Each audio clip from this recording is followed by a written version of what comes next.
네, 뉴스세트 3부로 이어갑니다. 조 바이든 미국 대통령이 재선 도전 포기를 선언했습니다. 바이든 대통령은 자신의 X 계정에 올린 글에서 자신이 대선 후보에서 물러나 대통령으로서 남은 임기 수행에 집중하는 게 국가와 당을 위해 최선이라고 믿는다고 밝혔습니다. 또 자신의 결정에 대해 이번 주 후반에 국민 앞에서 직접 말하겠다고 덧붙였습니다. 이어서 별도의 글을 올려 카멀라 해리스 부통령을 민주당 대선 후보로 지명하는 것을 전적으로 지지한다고 밝혔습니다.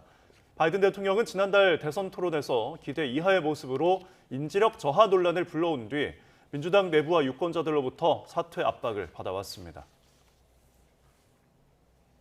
조 바이든 미국 대통령의 재선 도전 포기에 대해 공화당 대선 후보인 도널드 트럼프 전 대통령은 원래 대선 후보로 적합하지 않았다고 비꼬았습니다. 트럼프 전 대통령은 자신의 소셜미디어에 올린 글에서 바이든 대통령을 사기꾼이라고 부르며 대선 후보는 물론 대통령으로도 적합하지 않다고 비난했습니다.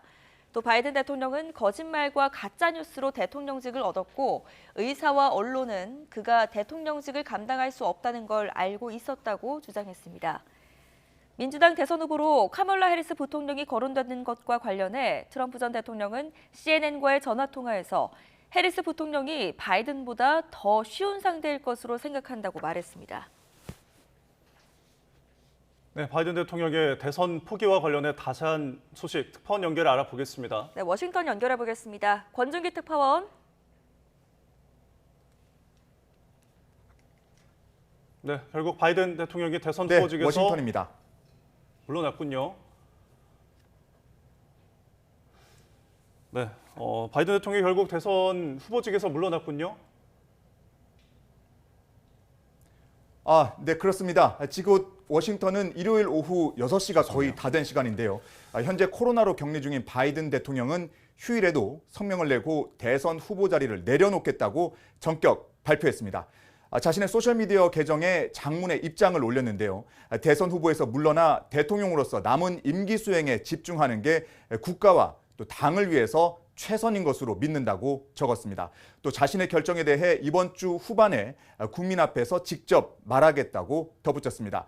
바이든 대통령은 별도의 글을 통해 카멀라 해리스 부통령이 후보가 되는 것에 대한 전폭적인 지지를 표명한다고 밝혔습니다. 그러면서 당원들에게 이제는 힘을 합쳐 트럼프를 이겨야 할 때라면서 해봅시다라고 말했습니다. 네, 바이든 대통령은 지난 주말까지도 완주 의지를 밝혔었는데 이렇게 전격 사퇴를 선언한 배경이 뭐라고 보십니까? 네, 말씀하신 대로 바이든 대통령은 트럼프가 공화당 대선 후보로 공식 지명된 전당대회 이후 성명을 내고 다음 주 선거운동 재개를 고대한다 이렇게 밝혔습니다. 주말인 20일에도 SNS에 글을 올려 완주 의사를 밝혔는데요. 하지만 여론조사에서 트럼프와 격차가 점점 더 벌어지고 승산이 떨어진다는 관측이 나오면서 결단을 내린 것으로 보입니다. 또 가장 오랜 우군이었던 낸시 펠로시 전 하원 의장과 오바마 전 대통령마저 등을 돌리면서 더는 버티기 힘들었다는 관측입니다. 미국 언론은 결정적으로 기부금 후원자들이 보이콧에 나서면서 돈줄까지 막힐 위험에 처한 게 마지막 한 방으로 해석하고 있습니다.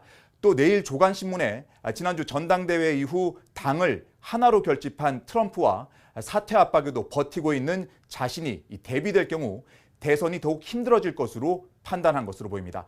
트럼프는 지난 13일 유세 현장에서 피격에도 목숨을 구한 뒤 공화당은 물론 중도층 표심도 결집하고 있는 것으로 나타나고 있습니다. 자, 그러면 이제 앞으로의 절차는 어떻게 되는 건가요?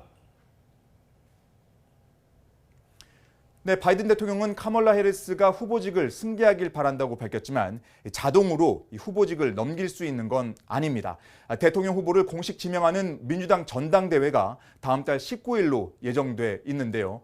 경선 1위 후보가 물러나는 이 초유의 일이 벌어지면서 향후 대선 후보 지명에 대한 의견도 분분할 것으로 보입니다. 민주당 내에서는 미니 경선이라도 치러서 대선 후보를 선출해야 한다는 주장과 다시 후보를 뽑기엔 물리적으로 시간이 없다는 주장이 맞서고 있습니다. 또 흑인 여성으로서 이중으로 소수 집단에 속한 해리스 부통령에게 본선 경쟁력이 있는지 우려하는 목소리도 들리고 있습니다. 바이든 사퇴 이후 클린턴 전 대통령과 힐러리 전 국무장관은 해리스 지지에 동참했지만 민주당 내 영향력이 큰 펠로시 전 하원의장과 상하원 원내대표는 해리스에 대한 지지 입장을 아직은 내지 않고 있습니다. 네, 반면 트럼프 전 대통령은 바이든의 후보직 사퇴에도 비판을 이어갔다고요? 네, 트럼프는 바이든이 미국 역사상 최악의 대통령으로 기록될 거라고 말했습니다.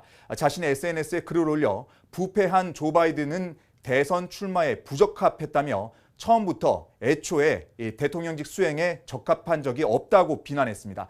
그러면서 자신의 건강 상태를 숨기기 위해 지하실을 떠나지 않으면서 대통령 자리를 차지했다며 이미 주변의 모든 사람이 이 대통령직을 수행할 수 없다는 것을 알고 있었다 이렇게 주장했습니다.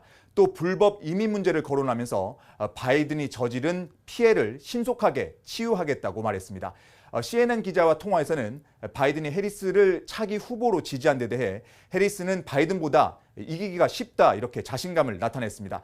이런 가운데 공화당 1인자인 마이크 존슨 하원의장은 바이든이 후보직뿐 아니라 대통령직도 당장 물러날 것을 요구했습니다. 후보로 적합하지 않으면 대통령직도 마찬가지라며 즉각 사임해야 한다고 말했습니다. 그러면서 11월 5일 선거일이 오기를 아주 고대한다고 덧붙였습니다.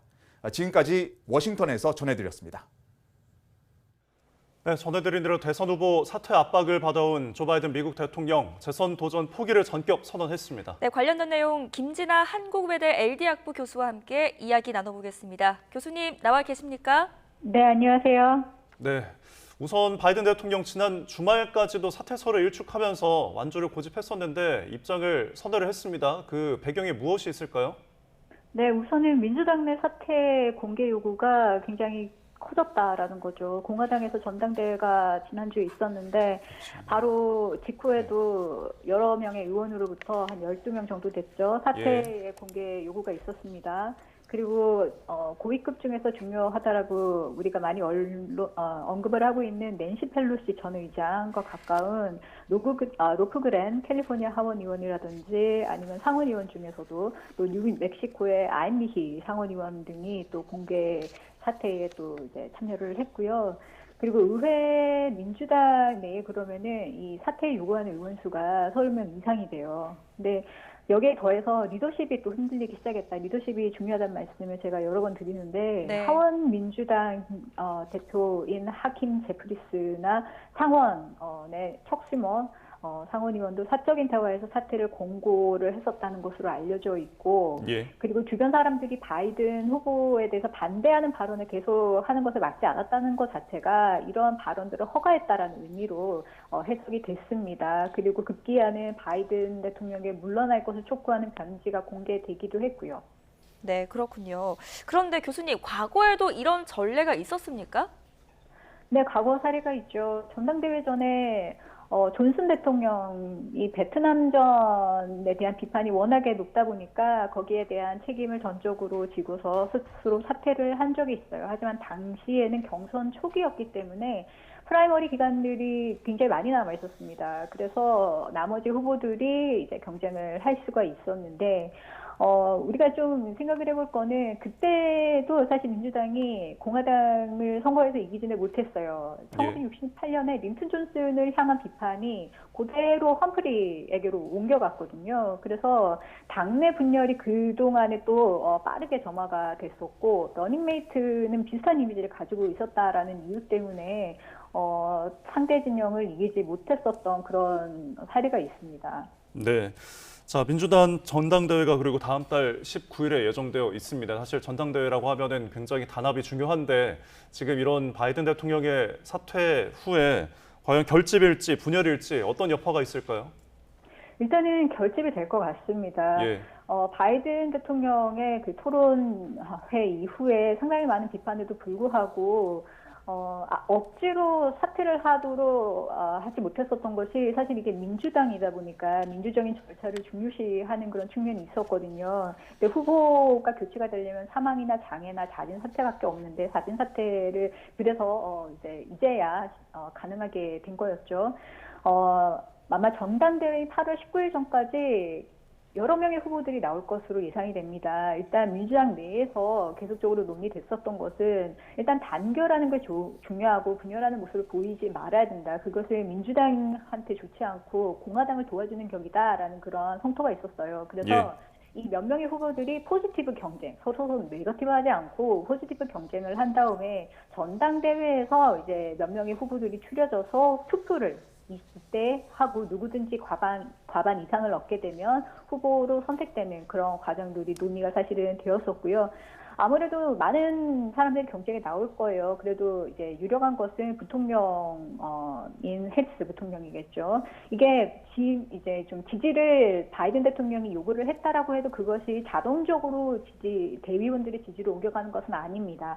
왜냐하면 1차 투표에서 4천여 명 가량의 대의원들이 투표를 할 때 이제 바이든 해리스 캠프 쪽으로 투표를 하겠다라고 선언한 사람들은 일단 자유롭게 일단 후보가 바뀌니까 그렇게 되면은 전당대회 때 새로운 투표가 시작이 된다라고 생각을 하시면 되고요. 특히 더 중요한 것은 전당대회에서는 이게 2차 투표거든요. 그럼 1차 투표 때는 규칙상 슈퍼 대의원이라고 주지사라든지 상하원 의원이라든지 고위직을 맡고 있는 민주당의 의원들이 1차 투표 때는 참여를 못해요. 하지만 2차 투표 때는 자유롭게 참여를 할 수가 있고 이 숫자가 한 700여 명이 됩니다. 예. 그렇게 되면은 이 사람들의 숫자가 또 어디로 연합을 해가지고 몰리게 될지 이 부분이 또 새로운 변수로 작용을 하게 되겠죠. 네, 지금 바이든은 우선 사퇴를 하면서 해리스 부통령을 지지하면서 자리를 떠났습니다.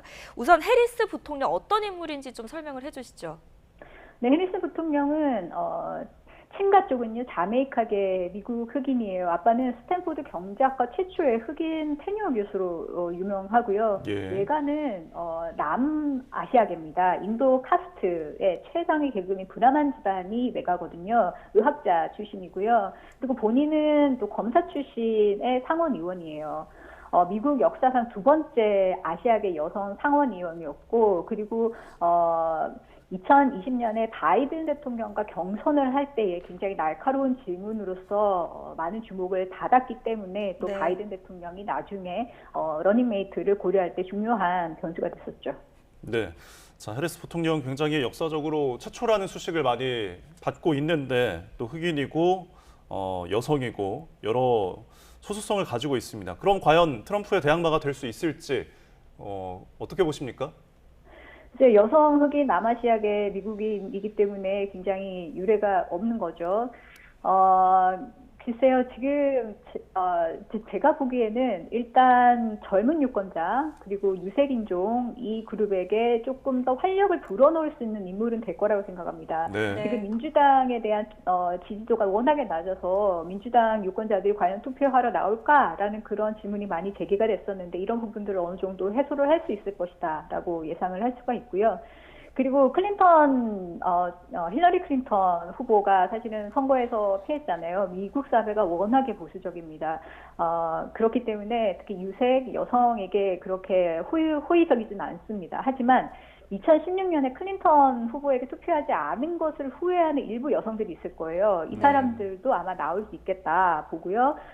그리고 특히 흑인 유권자들이 굉장히 열광을 할 것이고 또 우리가 중대 격전지라고 예상하고 있는 조지아주가 있잖아요. 여기에 흑인 투표자들이 굉장히 많은데 네. 이 사람들의 이제 여론 변화 이런 것도 좀 주목해 볼 필요가 있고 특히 낙태 문제가 민주당으로서는 가장 중요한 문제입니다. 예. 2022년 중간 선거에서 사실은 해리스 부통령이 이 낙태 문제를 가지고서 이 공화당의 붉은 물결이라고 하죠. 이걸 막는데 상당히 많이 기여를 했거든요. 그래서 이번에도 낙태 문제를 굉장히 강조하면서 민주당을 결집시킬 것으로 예상이 됩니다.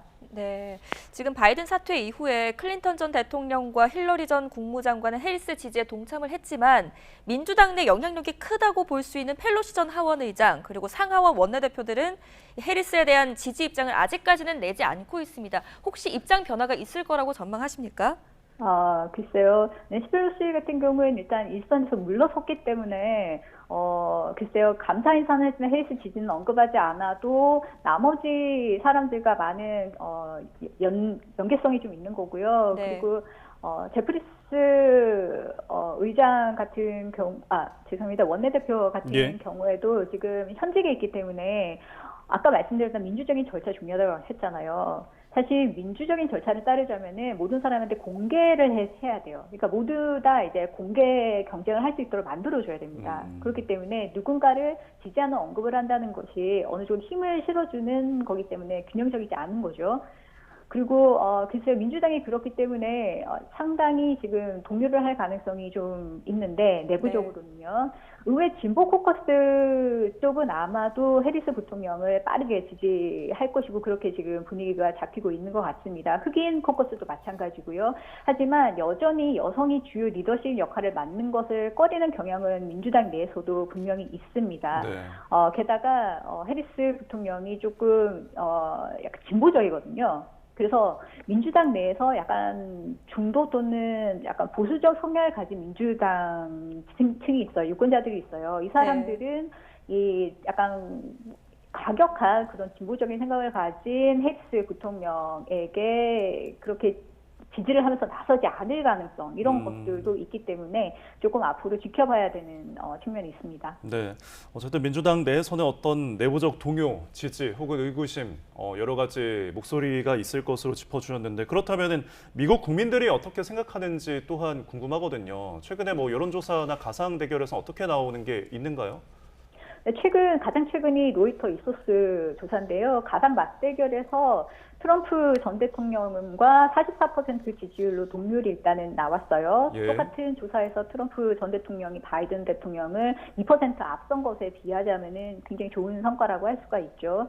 하지만 해리스 부통령에 대해서 글쎄요, 아직은 호감도보다는 비호감도가 조금 높습니다. 같은 조사이지만 해리스에 대해서 찬성하는 퍼센티지를 보면 38% 정도 나오는데 반대는 한 50% 정도가 나와요. 예. 그리고 이게 어떤 조사를 보느냐에 따라서 또 조금씩 표차가 있고 당분간 가상대결 관련한 여러 가지 조사 결과들이 나오기는 하지만 이것들이 조금씩 변동이 있을 것 같습니다. 왜냐하면 지금은 과도기적인 측면이 있기 때문이에요. 예. 하지만 글쎄요, 지금까지 나왔었던 것 중에서 뭐 무소속 유권자들 대상으로 한 대표적으로 CNN의 7월 조사를 보면은 해리스 부통령을 훨씬 더 트럼프 전 대통령보다 지지하는 굉장히 유리한 걸로 그런 결과가 나오고 있어요. 그리고 특히 양당의 중도 유권자들이 글쎄요, 10% 이상으로 해리스 부통령을 더 선호한 것으로 나오기 때문에 앞으로 해리스 측에서 과연 중간층에 있는 회색지대에 있는 사람들을 얼마나 더 끌어올까,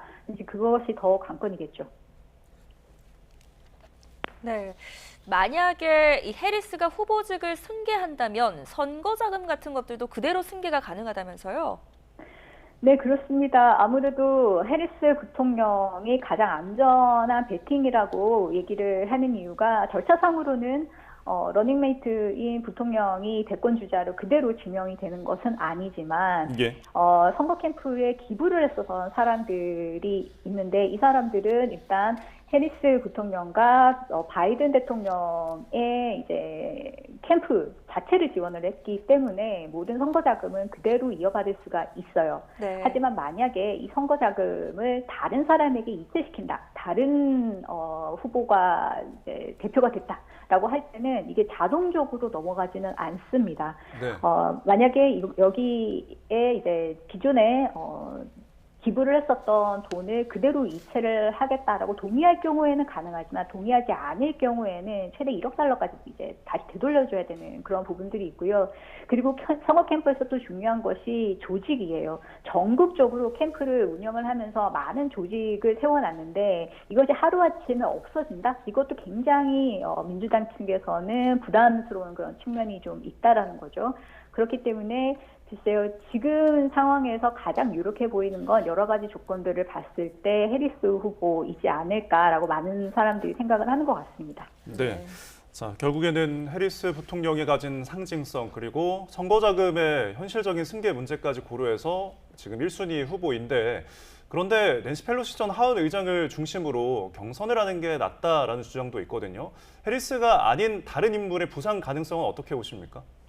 근데 아무래도 민주당 내에서 특히 백인 중심의 당원들은 아주 거세게 바이든 대통령을 공개 압박하는데 참여를 했어요. 그 얘기는 뭐냐면은 예. 이 백인 민주당원들이 해리스 부통령을 지지하지 않을 가능성이 분명히 남아있다라는 거죠. 예. 주지사 후보군 중에서 언급되는 인물은 캘리포니아의 게빈 뉴섬 주지사, 그리고 미시건의 그레첸 휘트머 주지사, 그리고 펜실베니아의 조시 샤피로 주지사 등이 있어요. 그런데 이 사람들은 그다지 주목을 받지 않았기 때문에 지금까지 트럼프 전 대통령과 가상 대결들을 보면은 4에서 5% 정도 굉장히 뒤지는 것으로 나오고 있거든요. 예. 그렇기 때문에 이 사람들이 앞으로 어느 정도로 이제 좀 매력적인 아젠다를 가지고서 캠페인에 참여를 하면서 인지도를 높여갈지 이런 부분들은 조금 더 지켜가야 할 것 같습니다. 네.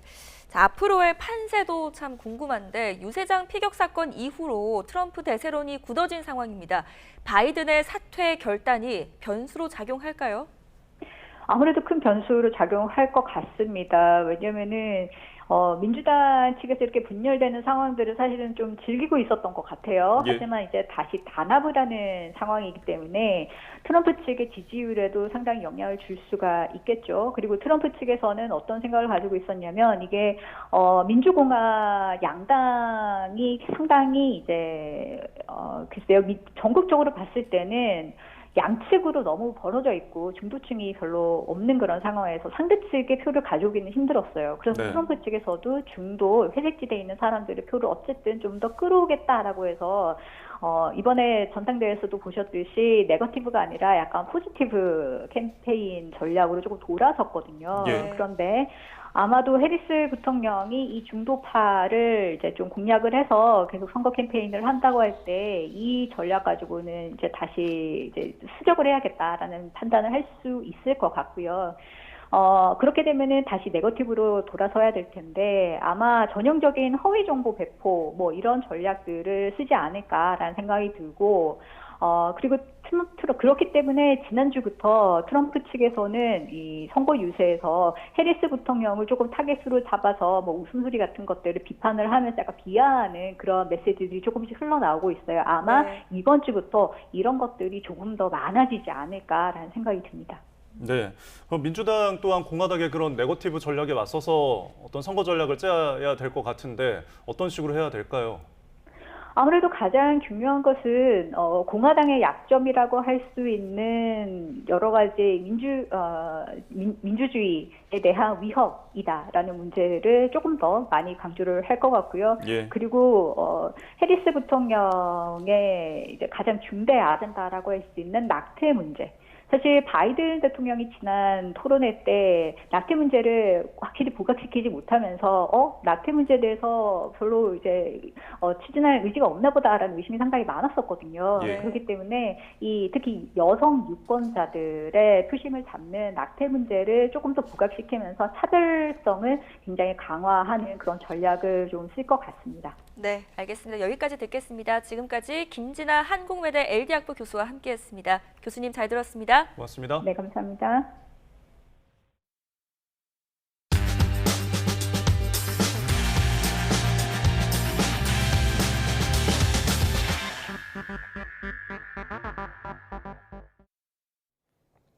(7월 20일) 월요일 스타트 브리핑 시작합니다. 먼저 조선일보입니다. 갈수록 나빠지는 청년들의 구직난을 다뤘습니다. 첫 취업에 걸리는 시간은 14개월로 역대 최장인데 어렵게 얻은 첫 직장의 월급이 200만 원도 안 되는 경우가 58%나 된다고 합니다. 네, 최근 고용시장을 보면 고령화가 두드러집니다. 60, 70대 취업자 수는 늘고 20, 30대 취업자 수는 줄고 있는 겁니다. 기업들이 신입 채용을 줄이고 경기도 어려운 탓인데요. 취준생 10명 가운데 3명은 취업 장수생입니다. 신문은 청년들이 얻는 일자리의 질 문제를 짚고 있습니다. 평균 14개월 만에 힘들게 얻은 첫 직장의 19%가 주 36시간 미만인 시간제 근로자라고 합니다. 또 계약 기간이 1년 이하인 임시직의 비율도 28%로 역대 최대입니다. 이렇게 시간제와 임시직의 비율이 높다 보니 월 200만 원을 못 받는 청년도 많을 수밖에 없겠죠. 2번 이상 취직을 해봤다는 청년도 65%입니다. 안정적인 정규직을 찾을 때까지 아르바이트를 하면서 버티는 청년들이 많다는 얘기입니다. 이런 현상을 두고 신문은 청년들이 과도기적 일자리를 전전하게 된다고 표현했습니다.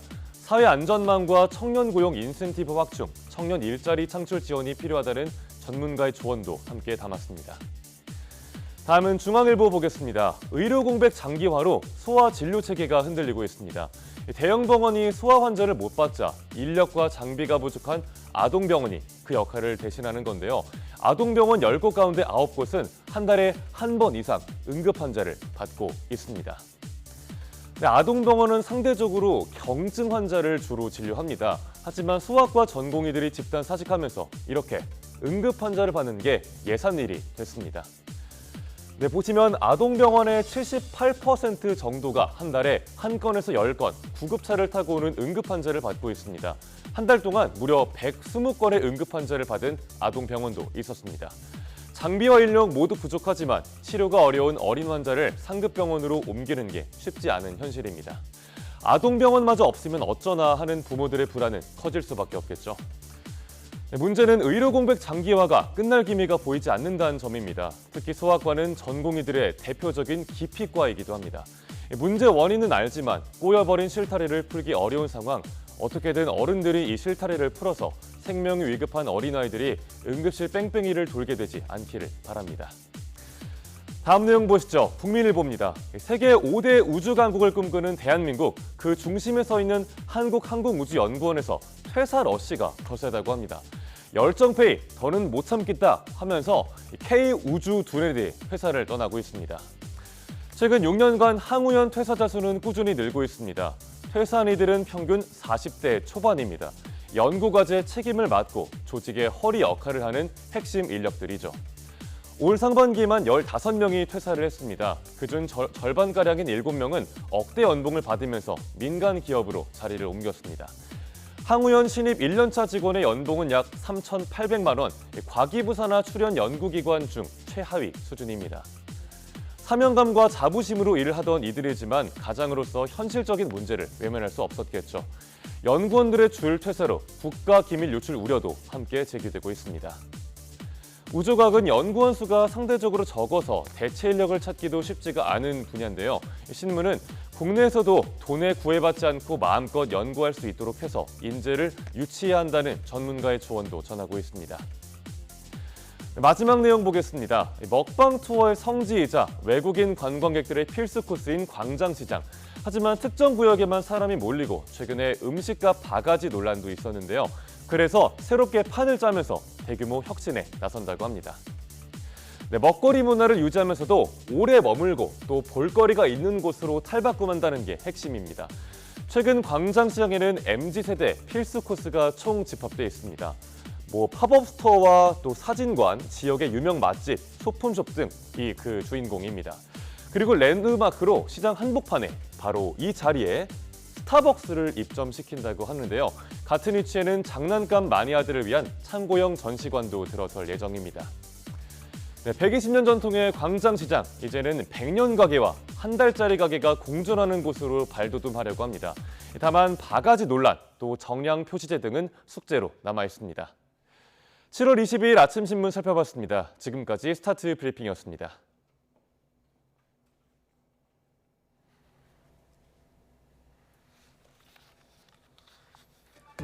네, 오늘 열리는 주요 재판 일정 살펴보겠습니다. 이재명 전 더불어민주당 대표 위증교사 혐의 재판이 막바지에 이르는 가운데 오늘 오후 2시 서울중앙지방법원에서 증인신문이 열립니다.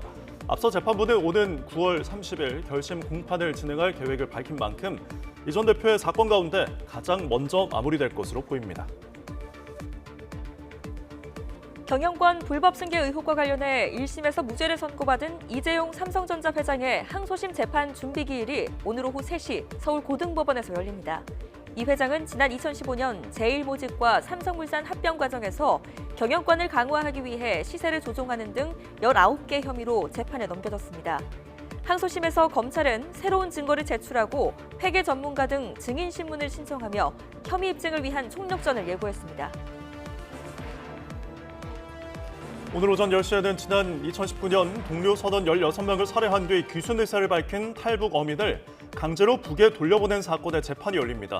정의용 전 국가안보실장 등 문재인 정부 시절 안보 인사들이 직권남용 혐의로 기소된 가운데 재판부는 지난달부터 공개 재판으로 전환했습니다. 배우 백윤식 씨를 무고한 혐의로 기소한 백 씨의 전 연인 A 씨에 대해 법원이 오늘 오후 2시 1심 선고를 내립니다. A 씨는 백 씨가 민사재판에서 자신의 동의 없이 합의서를 위조해 증거로 제출했다고 고소했지만 검찰은 A 씨가 합의 내용을 어겨 벌금과 위약금을 낼 위기에 처하자 백 씨를 무고한 것으로 보고 재판에 넘겨졌습니다.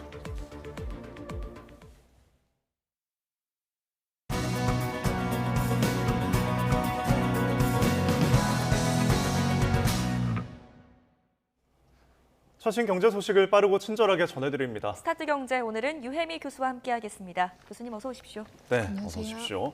자, 미국 대선이 늘 이제 증시에 영향을 미치고 있어서 이 소식부터 짚어보겠는데 지금 바이든 대통령이 민주당 대선 후보직에서 사퇴를 했거든요. 그렇다면 시장에 어떤 영향을 미칠지 좀 궁금한데 전망이 있을까요? 네, 바로 어제 나온 소식인데요. 예. 바이든 대통령이 이제 대선 후보에서 사퇴하겠다라는 것을 이제 밝히면서 아무래도 시장이 좀 요동을 칠 것 같습니다. 근데 이 부분이 어떻게 시장에 영향을 미치냐면 일단 누가 당선될 가능성이 높아지느냐 그것이 가장 큰 관건일 텐데요. 현재로서는 트럼프 후보의 당선 가능성이 좀 더 높아지지 않을까 하는 예측이 나오고 있습니다. 왜냐하면 바이든 이제 대통령이 사퇴를 하면서 카밀라 해리스 부통령을 다음 이제 대선 후보로 좀 지지 선언을 했습니다. 그런데 이제 카밀라 해리스 부통령 같은 경우는 사실 인지도는 높은데 그렇게 인기가 많지는 않은 상황이라서 트럼프 후보 대비해서 경쟁력이 그렇게 높지는 않다는 그런 이제 예측이 나오고 있는 상황이거든요. 예. 그래서 만약에 이제 트럼프 후보의 당선 가능성이 더 높아진다면 지난주에 있었던 그 트럼프 피격 사건 이후로 트럼프의 당선 가능성이 좀 더 높아지면서 그 여파가 계속해서 이제 시장에 영향을 미칠 것으로 생각이 됩니다. 예. 그리고 당분간은 그 민주당 또 후보가 과연 이제 해리스로 정착이 될지 아니면 또 새로운 경선을 치르게 될지 이 부분과 관련된 불확실성도 커질 것이기 때문에 시장에서 이제 안전자산 선호 현상은 계속될 것으로 보이고요. 하지만 당분간 트럼프 후보의 당선 가능성이 좀 더 높게 점쳐지면서 관련 뭐 주식 같은 뭐 방산주라든지 아니면 네. 에너지 관련된 기업의 주식은 조금 더 이제 호응을 받을 수 있지 않을까 하는 생각도 하고 있습니다. 네, 미 경제, 세계 경제도 적지 않은 파장일 것으로 예상이 되는데 이번 주 뉴욕 증시 주요 일정도 함께 좀 짚어주신다면요. 예, 그렇습니다. 이번 주 이제 뉴욕 증시에서는 알파벳이라든지 테슬라 같은 빅테크 업체들이 이제 실적을 발표하게 되어 있습니다. 그래서 이 부분들이 최근에는 기술주가 약간 부진했었거든요. 주식 시장에서. 그리고 가치주라든지 이제 전통적인 우량주들이 좀 더 탄력을 받고 있는 상황이었는데 이 기술주들이 어떤 실적을 발표하고 또 그걸 바탕으로 해서 다시 또 한번 탄력을 받을 수 있을지가 관심이 모아질 것 같습니다. 그리고 여기에 미국의 여러 중요한 지표들이 또 발표가 되는데요. 첫 번째는 개인 소비 지출 물가 지수라고 미 연준이 이제 기준금리를 이제 결정을 할 때 가장 중요하게 보는 지표입니다. 그래서 물가가 과연 계속해서 안정된 추세로 가고 있을지를 이 개인 소비 지출 물가 지수 상승률을 보고 가늠을 할 수가 있을 것이고요. 또 미국의 2분기 이제 GDP 성장률이 발표가 됩니다. 이 잠정치가 발표가 될 텐데 1분기에는 전년 동기 대비해서 1.4% 이제 미국 경제가 성장을 했는데 2분기는 지금 현재 1.9% 정도로 지금 예상이 되고 있기는 합니다. 그런데 미국 경제가 실업률이 최근에 올라가고 있는 상황에서 GDP 성장률을 보고 이게 연착륙으로 갈지 아니면 경기가 생각보다 더 둔화될지 아니면 여전히 좀 더 오랜 시간 화랑을 이어갈지 이런 부분에 대해서 가늠할 수 있는 중요한 지표들이 발표가 되고 그런 내용들이 또 주식시장에도 중요한 영향을 미칠 것으로 생각이 됩니다. 네, 지난주 뭐 기술주의 대폭락이 있었던 만큼 여러 지표들을 좀 눈여겨봐야 될 것 같습니다. 자, 다음 주제를 이야기해 보겠는데 굉장히 이번 달에 비가 많이 내렸잖아요. 장마가 좀 체감할 수 있는 수준인데 최근 폭우 때문에 농작물 물가 비상이라고요? 예, 그렇습니다. 농산물 가격이 굉장히 크게 오르고 있는데 아무래도 이제 장마가 오랫동안 지속이 되고 예. 이것이 또 국지성 폭우로 많이 이제 귀결이 되고 있습니다. 그래서 그렇게 폭우 피해가 심한 지역을 중심으로 해서 채소나 이제 과일 공급량이 좀 줄어들면 그 가격이 상승하는 것은 굉장히 당연한 수순인데요. 네. 지난 19일 기준으로 적상추 같은 경우는 소매 가격이 일주일 만에 56% 상승을 했고요. 예. 깻잎도 17.3%, 뭐 시금치, 풋고추도 다 10% 이상 상승을 하는 굉장히 높은 상승률을 보이고 있습니다. 이것은 아무래도 이제 폭우와 폭염이 이제 지속되면서 출하량이 크게 이제 줄어든 영향이 크고요. 거기다가 출하 작업을 하기도 또 수확을 하기도 굉장히 어려운 상황이 지속되고 있다 보니까 공급량이 많이 줄면서 가격이 크게 오르고 있는 그런 상황입니다. 네. 또 특히 상추 가격이 급등한 건 주산지인 논산과 익산 피해가 크기 때문일 것이라는 또 분석도 나오고 있는데 여기에 과일값도 비상이라고 합니다. 수박은 한 통에 4, 5만 원에 육박할지도 모른다는 전망이 나오더라고요. 예, 그렇습니다. 그래서 수박 대란이라고 하는 사태가 또 일어나는 것이 아니냐 하는 이제 우려가 나오고 있는데요. 예. 수박의 대표 산지가 이제 충남, 논산, 부여 정도 될 텐데요. 이 지역들이 전체 하우스 재배 산지의 60-70% 이상의 침수 피해를 받는데 이 지역이 전국 수박 하우스 물량 70% 이상을 공급하는 그런 지역입니다. 그래서 이 지역에 침수 피해가 몰리면서 수박 공급량이 줄어들고 이것 때문에 이제 수박 대란이 일어날 수도 있다는 그런 상황인데요. 이게 장마뿐만이 아니라 장마 이후에도 계속 폭염이 지속된다든지 예. 아니면 고온 다습한 그런 상황이 지속이 되면 전반적으로 과일이나 채소의 생육이 좀 이제 불안해지기 때문에 네. 앞으로도 지금 이제 농산물 가격 중심으로 해서 변동성이 상당히 큰 그런 기간이 이어질 것으로 지금 전망이 되고 있습니다. 네.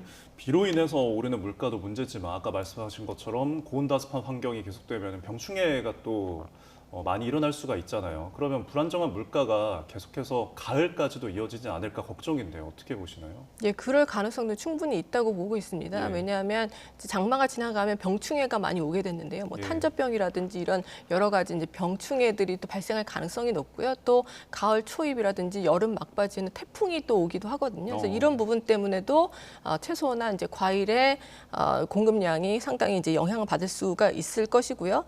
특히 사과 같은 경우는 이제 조생종, 좀 일찍 수확을 할 수 있는 그런 품종의 경우에는 냉해 피해가 없어서 그래도 좀 수확량이 어느 정도 보장이 되는 상황인데 예. 중생종이나 이제 종생종 같이 조금 더 이제 수확이 뒤로 밀리는 경우에는 태풍이라든지 이런 추후에 있을 여러 가지 이제 기상 이변 같은 것들이 영향을 미칠 수가 있기 때문에 가을에도 또 추석을 앞둔 이제 가을쯤에도 과일값들이 좀 변동성이 큰 모습을 보일 수 있다라는 이제 전망이 나오고 있습니다. 네. 예. 마지막으로 유통가나 정부에서 어떤 대책을 좀 꾸리고 있는지도 짧게 설명을 해주시죠. 예, 일단 수박 같은 경우는 이제 하우스 상당 부분이 침수 피해를 입어서 공급량이 줄어드는 상황인데 일반 유통업체나 이제 마트 같은 경우에는 고산지에서 이제 수박을 좀 조달을 한다든지 다른 이제 공급지 위주로 이제 수박을 조금 공급하려고 하고 있고요. 예. 정부에서는 이제 병충해를 계속해서 점검을 하고 결국에는 수급을 좀 안정시키기 위한 그래서 뭐 재파종을 한다든지 그걸 위해서 뭐 자금 지원을 한다든지 농가에 이런 부분을 중심으로 해서 수급을 좀 안정시키기 위한 대책을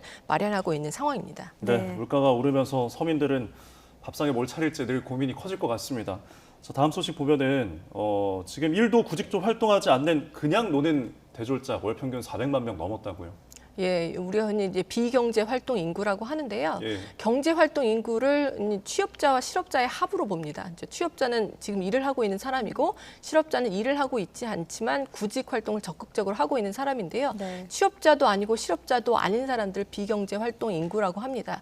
대체로 뭐 학교에 다니고 있다거나 하면 비경제 활동 인구가 될 텐데 예.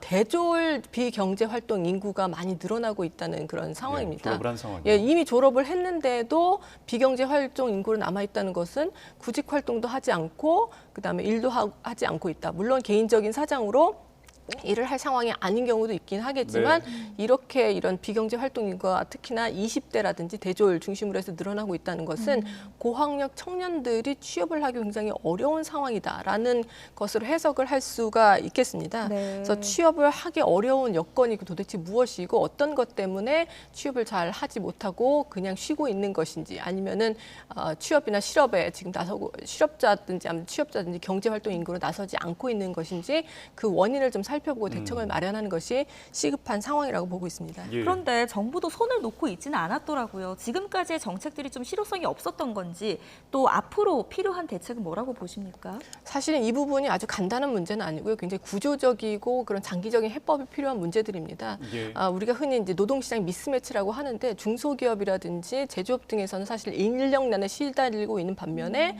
또 이제 취업자들은 취업을 못하고 있는 상황이고요. 또한 고부가가치나 첨단 산업에서도 사실은 인력을 참 구하기가 어려운 상황입니다.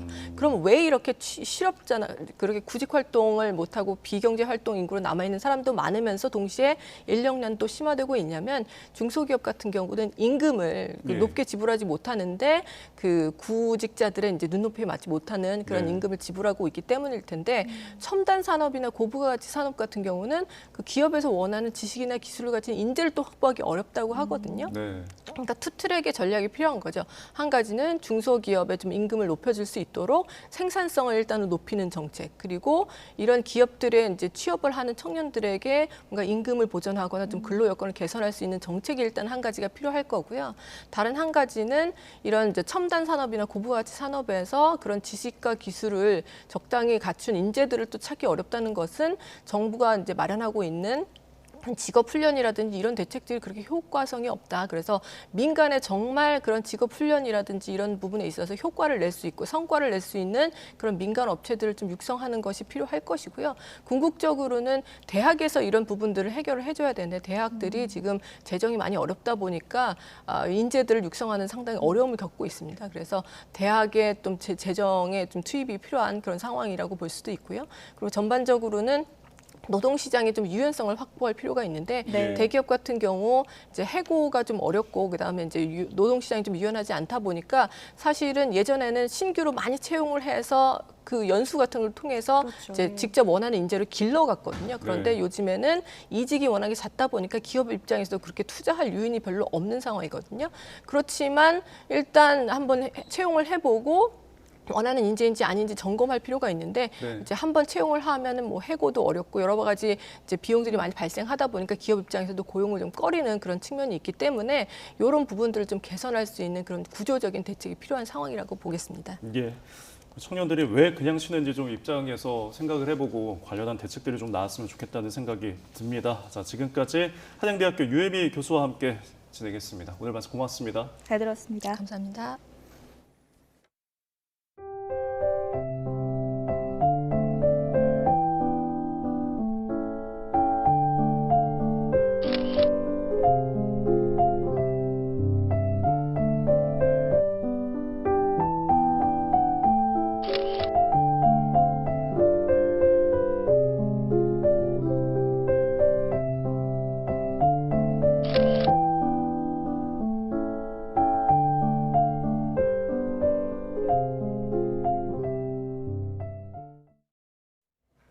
네, 월요일인 오늘 수도권과 강원도를 중심으로 집중호우가 쏟아지겠습니다. 네, 또 밤사이 열대야가 나타난 데 이어 낮 동안에는 무더위가 기승을 부린다고 하는데요.